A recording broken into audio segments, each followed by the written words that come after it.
Ngayon po, ano po ba ang posisyon ng Iglesia ni Cristo sa usapin tungkol po sa dating Pangulong Rodrigo Duterte? Ayan po, we come to the crux of the matter. Yes po, opo. Para po sa mga kababayan po natin, ang posisyon po ng Iglesia ni Cristo ay ito. Kung ano ang tama at kung ano ang nasa mga batas natin, yun sana ang dapat pairalin. Huwag po itong pilipitin para umayon sa nais ng sinuman. Hindi po sumasang-ayon ang Iglesia sa anumang hakbangin na hindi naaayon sa mga batas ng ating bansa. Sapagkat ang batas po ang salalayang nagpapanatili ng kaayusan sa ating bansa.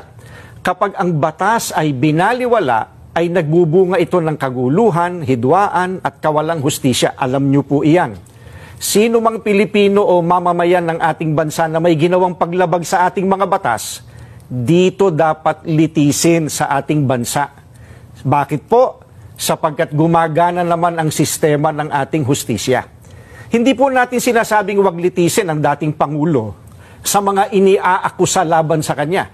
Ang saga ng amin po, nagtitiwala ang Iglesia ni Cristo sa integridad at kakayahan ng hudikatura para pagpasyahan ng ganitong bagay at usapin.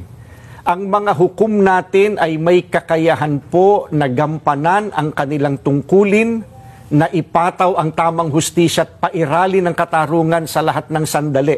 Kaya, hindi natin dapat isuko ang soberenya ng ating bansa sa iba. Yan po ang posisyon natin.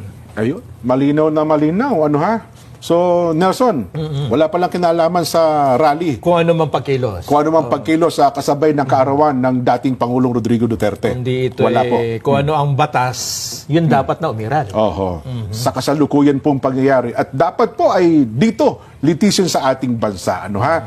Kaya Edwin, meron pa po ba kayo gustong idagdag sa mga nabanggit pa po ninyo? Gusto ko lang po sabihin, masarap yung kape.